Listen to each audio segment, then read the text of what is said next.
बिस्मिल्लाहिर्रहमानिर्रहीम, अस्सलाम वालेकुम, हेलो एवरीवन। उम्मीद करता हूँ आप सब खैरियत से होंगे। आज जो हमारा टॉपिक है that's from stylistics, meaning of stylistics and stylistics approach. Stylistics पे ऑलरेडी मैंने 3 वीडियोस बनाई हैं, उन तीनों वीडियोस का लिंक आपको डिस्क्रिप्शन में मिल जाएगा। That's all about stylistics explanation, stylistics types for grounding. So time waste के बगैर बढ़ते अपने टॉपिक की तरफ। स्टाइल एंड स्टाइलिस्टिक्स या हम शॉर्ट एक्सप्लेनेशन देखेंगे, बाकी डिटेल एक्सप्लेनेशन आप उन वीडियोस में देख सकते हो। Stylistics is a broad term that has assumed different meanings from different linguistic scholars। Stylistics के डिफरेंट मीनिंग है, डिफरेंट स्कॉलर्स ने डिफरेंट मीनिंग इसका दिया है। But it can simply be said to the study of style. लेकिन इसका simple मतलब ये है कि जो स्टाइल है मीन्स स्टडी ऑफ स्टाइल है, उसको डिस्कस करना या उसके बारे में बात करना, that's called stylistics. Study on its own as defined by Lucas in effective use of language, especially in prose, whether to make statements or to rouse emotions. It involves first of all the power to put fact with clarity and brevity. तो Lucas के मुताबिक क्या है कि stylistic जो है ये एक इफ़ेक्टिव यूज़ ऑफ लैंग्वेज को कहा गया है कि जब आप लैंग्वेज को इफ़ेक्टिवली यूज़ करते हो, स्पेशली प्रोज में, वेदर टू मेक स्टेटमेंट्स और टू रोज, या आप स्टेटमेंट से बनाते हो या इमोशंस क्रिएट करते हो लाइक पिटी एंड फेयर के। It involves first of all the power to put fact with clarity and brevity. लेकिन उस राइटिंग में क्लैरिटी और ब्रेविटी होनी चाहिए।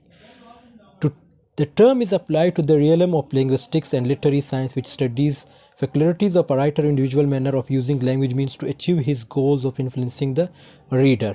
और इसका अगर दूसरी डिफिनेशन ये भी हो सकती है कि किसी जो रीडर है उसको इन्फ्लुएंस करना। किस चीज़ से इन्फ्लुएंस करना? अपने राइटिंग से। उसको हम स्टाइलिस्टिक्स कहते हैं। अब स्टाइल की अगर बात करें तो the term style originated from the Latin stylus, which means pen, a pen used by the Romans for writing on wax tablets. In the course of time, it developed several meanings, each one applied to a specific study of language elements and their use in speech। Style के भी इसी तरह different meaning है। किसी भी writer के लिखने के तरीके को स्टाइल कहते हैं। किस तरह का सेंटेंस स्ट्रक्चर वो यूज़ करता है, किस तरह का वो वॉइस टोन यूज़ करता है, किस तरह के वर्ड्स यूज़ करता है, तो ये सब जो है स्टाइल है। And each one applied to a specific study of language elements and their use in speech. और सब ने जो है डिफरेंट स्टाइल अपनाया है। मींस जो भी राइटर्स हैं, अब आप अगर शेक्सपियर को पढ़ोगे या जॉन डन को पढ़ोगे या इवन जो हमारे लमा इकबाल है उनको पढ़ोगे, तो सबका जो है डिफरेंट स्टाइल है। आप इजली अंदाज़ा लगा सकते हो अगर आप उसके कुछ नज़में पढ़ो या कुछ प्लेस पढ़ोगे, कुछ पोइट्री पढ़ोगे, तो आपको ईज़िली अंदाज़ा हो जाता है कि ये किस राइटर का है, ये वर्क किस राइटर का हो सकता है। सो हर राइटर का अपना एक स्टाइल होता है। जैसे हर राइटर का अपना एक सेंटेंस स्ट्रक्चर, उसका यूज़ करने का स्टाइल होता है, वॉइस टोन, वर्ड्स, ये सब कुछ। प्रोफेसर कैप्रिन defines individual style as a unique combination of language units, expressive means and stylistics peculiar to a given writer which make that writer's work or even utterances easily recognizable। तो ये वही बात कर रहा है कि एक इंडिविजुअल का स्टाइल क्या हो सकता है। मतलब एक इंडिविजुअल, ऑब्वियसली एक राइटर का क्या स्टाइल हो सकता है, आपका क्या स्टाइल हो सकता है। अगर आपको ये कहा जाए कि ऐसे लिख लो, तो जब आप ऐसे लिखोगे आपका अपना एक स्टाइल होता है, आपका अपना एक सेंटेंस स्ट्रक्चर लिखने का स्टाइल होगा, वॉइस टोन, वर्ड्स चूज़ करने का एक स्टाइल होगा। तो ये एक इंडिविजुअल स्टाइल होता है। इसी तरह इससे जो है आपकी रिकग्निशन भी होती है, आपकी एक पहचान बनती है उस राइटिंग की वजह से। तो इसी तरह हर राइटर की जो है अपनी एक पहचान है उसके स्टाइल की वजह से। The main aim of stylistics is to enable us understand the intent of the author in the manner the information has been passed across by the author और राइटर। लेकिन एम हमारा जो है, मतलब स्टाइलिस्टिक्स में जो एम, ये अहम एम ये भी है कि जो ऑथर लिखता है वो किस तरह का लिखता है, वो किस तरह की इंफॉर्मेशन कन्वे कर रहा है और लोगों को क्या समझ आ भी रहा है। लेकिन जैसे अगर मैंने बताया कि स्टाइलिस्टिक्स का मतलब ये भी है कि आपने अपने जो रीडर्स हैं उनको इन्फ्लुएंस करना है अपने राइटिंग से। Therefore stylistics is concern with the examination of grammar. अब स्टाइलिस्टिक्स के साथ कंसर्न है ग्रामर के साथ, लेक्सिस वर्ड्स को कहते हैं, semantics as well as phonological properties and discursive devices. Stylistics is more interested in the significance of function that the chosen style fulfills। The analysis of literary style does back to the study of classic rhetoric through modern stylistics has its roots in Russian formalism. Russian formalism पे भी already video बनी है, वो भी आप देख सकते हो, लिंक आपको डिस्क्रिप्शन में मिल जाएगा. सो ये चीज़ें अगर मैं यहाँ पे डिस्कस करूँगा तो it will take more time. And the related Prague school of the early 20th century, और ये रशियन फॉर्मलिज्म भी 20th सेंचुरी में ही स्टार्ट. अब स्टाइल एज चॉइस, अब स्टाइलिस्टिक के अप्रोचेस की अगर बात करें, जो पहला है वो है स्टाइल एज चॉइस. चॉइस, जैसे आप वर्ड सुनते हो, इट मीन्स आपको चॉइस दिया जाता है. So choice is a very vital instrument of stylistics since it deals with the variations and the options that are available to the an author. Author के लिए चॉइस होती है. अब आगे हम देखते हैं कि किस तरह की choice. Since language provides it's users with more than one choice in a given situation, इसी तरह रीडर के लिए भी एक सिचुएशन में एक चॉइस होती है. And there are different choices available to the writer in a given text. इसी तरह जो राइटर है उसके लिए भी किसी गिवन टेक्स्ट जो वो लिखता है उसमें एक चॉइस होती है उसके पास. This then depends on the situation and genre the writer choose in expressing thoughts and opinions. कि कौन सी चॉइस, जैसे मैंने बताया, वो कौन सी चॉइस होगी, वो ये चॉइस कि वो सिचुएशन को देखेगा, वो उस इवेंट्स, वो जब जो ओपिनियंस वो क्रिएट करेगा या जो एक्सप्रेशंस या जो थॉट्स उस जो कन्वे करेगा अपनी राइटिंग में, वो उस चीज़ को देखेगा और उसी चीज़ को माइंड में रख के वर्ड्स, सेंटेंस, वॉइस टोन का यूज़ करेगा. Trocht and Pratt clarify the connection between language and choice as the characteristics choices exhibited in a text. In determining the appropriate choice of linguistic elements, two important choice planes are open to the writer. अब इसमें दो जो है, एक paradigmatic है and syntegmatic. The paradigmatic axis is also referred to as the vertical or choice axis, while जिसको हम vertical और choice axis भी कहते हैं, while the syntegmatic is the horizontal axis. तो एक vertical है और एक horizontal है. The vertical axis gives a variety of choices between one item and the other items, जिसमें आप चूज़ कर सकते हो. The writer then chooses the most appropriate word. और फिर राइटर क्या करता है, जो appropriate मीन से मुनासिब जो वर्ड होता है उसको चूज़ करता है. Thus the paradigmatic axis is able to account for the given failures that occupy a particular slot while still maintaining the structure of the sentence. लेकिन ये भी अपने sentence structure को maintain रखता है, लेकिन इसके पास वो choice नहीं होती. At the paradigmatic level, for example, a writer of speaker can choose between start and commence, go and proceed. तो paradigmatic में क्या होता है कि राइटर जो है वो, मतलब अगर उसके पास चॉइस का ऑप्शन आता भी है तो मतलब अपोजिट वर्ड्स होंगे, अपोजिट नहीं मतलब एक जैसे वर्ड होंगे. अब कमेंस का मतलब भी है स्टार्ट करना, शुरू करना. स्टार्ट का मतलब भी है शुरू करना. इसी तरह गो जारी रखना, प्रोसीड आल्सो. अब स्टाइल एज मैन, ये तो स्टाइल एज चॉइस. अब स्टाइल एज मैन ये सेकंड अप्रोच है. This is based on the notion that every individual has his or her own unique way of doing things and what no persons are of exactly the same character. आपका अपना एक style है, same आपका अपना काम करने का एक स्टाइल होता है. इसी तरह हर इंडिविजुअल का अपना एक करने का स्टाइल है, काम करने का एक स्टाइल होता है. There are always distinctive features that distinguish one person from other. और इन्हीं स्टाइल की वजह से आप एक दूसरे से मुख्तलिफ होते हो. जैसे मैंने बताया, अगर आपको कहा जाए कि ऐसे लिखो, तो आप जो लिखोगे उसमें आपकी राइटिंग स्टाइल नज़र आएगी. क्या आप किस टाइप के स्टाइल का, मतलब राइटिंग आपकी स्टाइल की किस, मतलब आपकी राइटिंग की क्या स्टाइल है. Thus in literary style one is able to differentiate between the writings of Seneca and Achebe based on their use of language among other things. A person's style may also be shaped by his social and political background. अब ये जो आपका style होता है इसमें political background का भी जिक्र आ जाता है, religious inclination, culture, education, geographical location, ETC. अब सपोज़ एक बंदा अगर इस्लामाबाद में रहता है या सिंध में, KPK में, बलूचिस्तान में, जहाँ भी रहता, उसकी राइटिंग, उसका जो स्टाइल होगा वो बहुत डिफरेंट होगा. इट मीन्स लाइक फ्रॉम इस्लामाबादियन और फ्रॉम अनदर कंट्री. आप कोई पाकिस्तानी हो या जैसे लाइक अंग्रेज़ हो, तो उनके लिखने का अपना एक अंदाज़ है. यहाँ पे जो पाकिस्तानी है उनके लिखने का अपना एक अंदाज़ है. अब जैसे आप तौफीक रफ़त के जो पोएम्स हैं उनका स्टाइल देखो, और उसी तरह आप जो इज़रा पाउंड है उनके स्टाइल देखो, तो ये आप मतलब कंपैरिजन भी कर सकते हो और आपको ईज़िली पता चल जाता है कि कौन से पोएम ईजी है और कौन से में जो है लैंग्वेज किस टाइप की यूज़ होती है. सो but this perspective is not without its own problems. For example, one may exhibit different styles on different occasions. When this happens, do we say the writer has different personalities?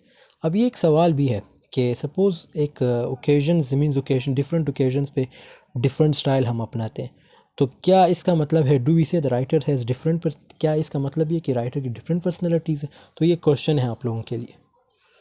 अब style as deviation, deviation किससे कहते हैं? Deviation means like हटाना, हटाना like हिलाना, अपनी जगह से अपनी चीज़ से हिल जाना, चेंज हो जाना, इसको हम क्या कहते हैं? डेविएशन।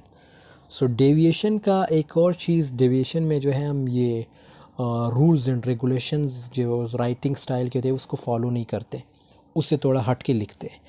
जैसे ये फोरग्राउंडिंग जिस पे मैंने वीडियो बनाई है, उसमें क्या होता है, उसके भी दो टाइप्स है, एक डेविएशन है और एक पैरेललिज्म है। डेविएशन में क्या होता है कि हम रूल्स से मुकरते हैं, लेकिन पैरेललिज्म में क्या होता है, उसमें हम रूल्स को फॉलो करते हैं।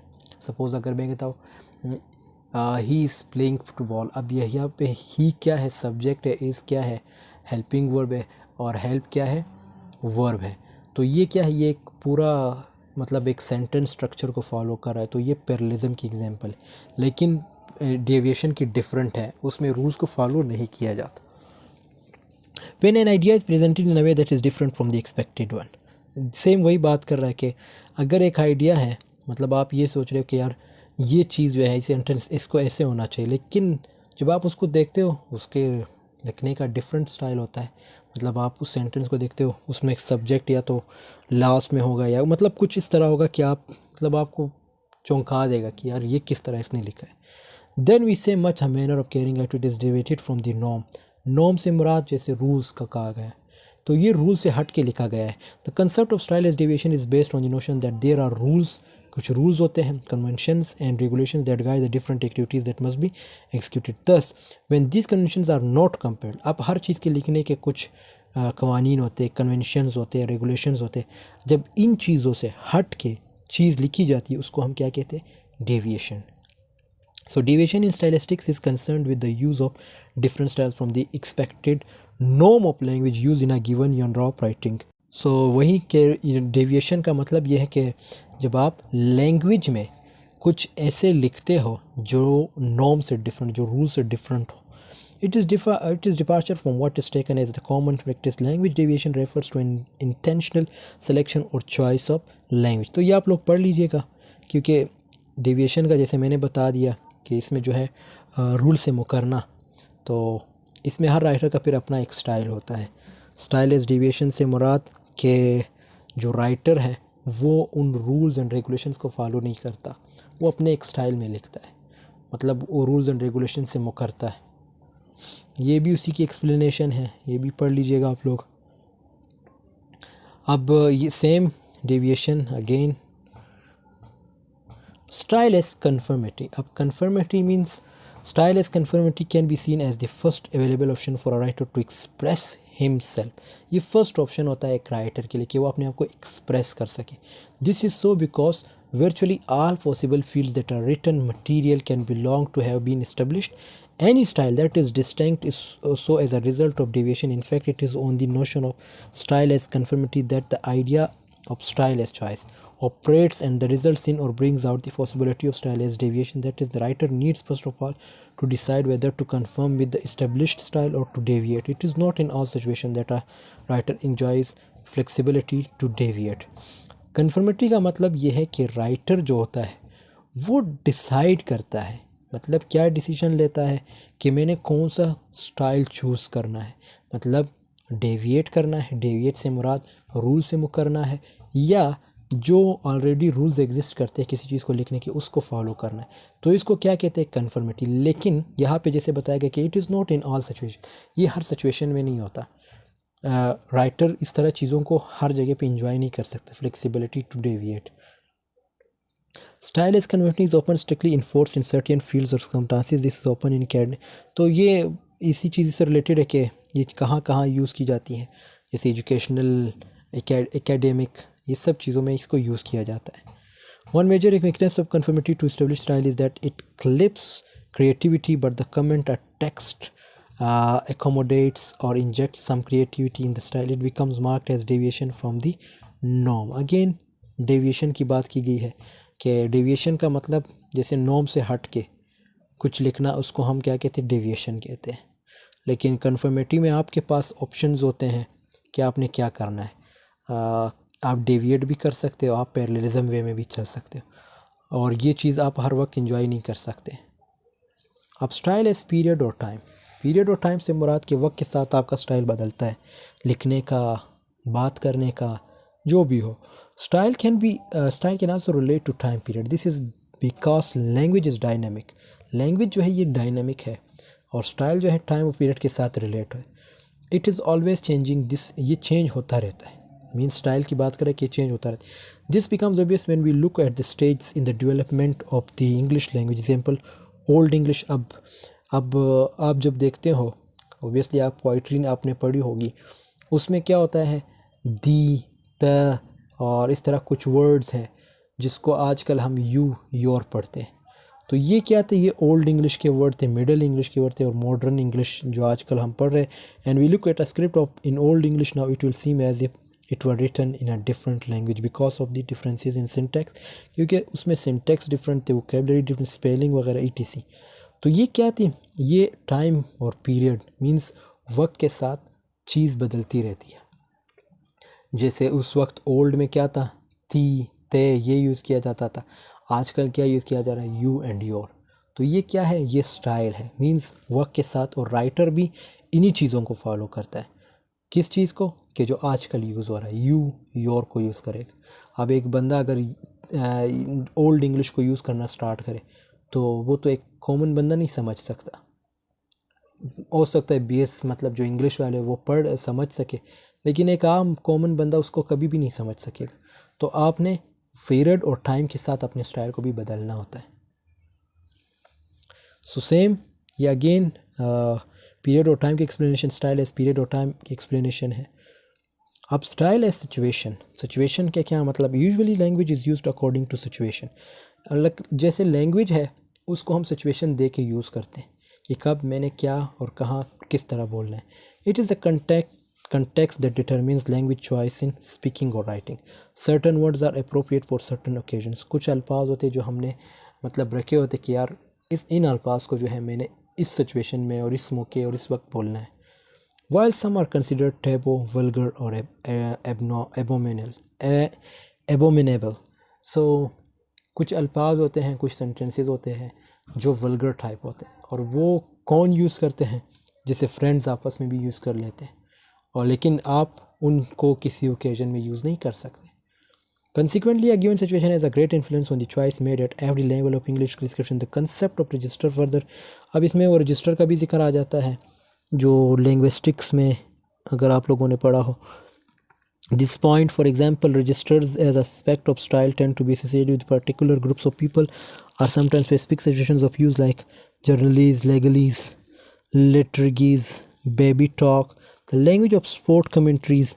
तो ये हर फील्ड की भी अपनी एक लैंग्वेज होती है, और हर फील्ड में एक वर्ड चॉइस होती है कि किस तरह कौन से वर्ड्स को चूज़ करना है। अब अगर एलएलबी की बात करें तो एलएलबी में डिफरेंट वर्ड्स यूज़ होते हैं। इसी तरह जो इंग्लिश वाले वो डिफरेंट वर्ड्स यूज़ करते हैं। तो इसको हम रजिस्टर या स्टाइल के भी या सिचुएशन भी कह सकते हैं कि सिचुएशन के साथ हमने स्टाइल को बदलना होता है। किसी से मिलोगे मतलब कोई लॉयर है, तो अगर आपको उनकी लैंग्वेज आती है या वो जब आपसे बात करेगा तो वो अपने एक स्टाइल में बात करेगा, मतलब उसके वर्ड्स का जो वो वर्ड्स चूज़ करेगा वो एलएलबी से रिलेटेड होंगे। इसी तरह आप अपने वर्ड्स यूज़ करें।